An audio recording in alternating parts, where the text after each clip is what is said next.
এই দেখ টিকটকার দিতেছে টিকটকার টিকটকার টিকটকার বন্ধু সেলিব্রিটি আইতাছে।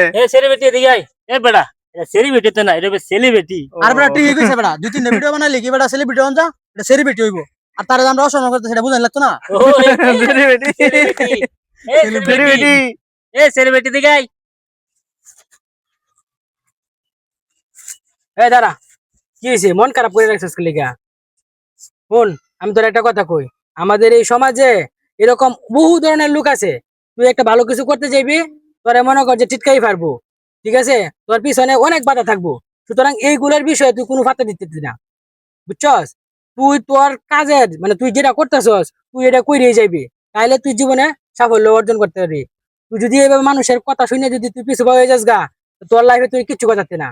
আমাদের সমাজে বহুত খারাপ মানুষ এরকম আছে, আমার কথা বুঝছস? বন্ধু তোর কথা শুনে আমার অনেক ভালো লাগছে।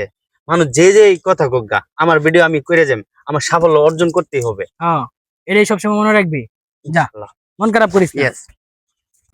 আর হ্যাঁ, আপনাদেরকে বলছি, আমাদের এই সমাজে এই ধরনের অনেক লোক আছে যারা কেউ কিছু ভালো কিছু করতে গেলে তাদেরকে মনে করেন টিটকারি ফারে, অপমান করে। এই ধরনের লোকের অভাব নাই। সুতরাং আপনার গন্তব্যস্থানে পৌঁছাইতে হইলে আপনার কাজে সবসময় পারফেক্টলি মনোযোগ থাকবেন, যাতে করে আপনার সাকসেসফুল আপনি নিজে অর্জন করতে পারবেন। অন্য কারো কোনো কথা শোনার দরকার নাই, ঠিক আছে? এই ভিডিওটার মাধ্যমে আমরা একটু মানে বোঝানোর চেষ্টা করছি যে আমাদের সমাজের মানুষ এরকম ধরনের, যে ভালো কিছু করতে চাইলেও তাদেরকে বাধা দেয়। আমরা এটুকুই বোঝানোর চেষ্টা করছি।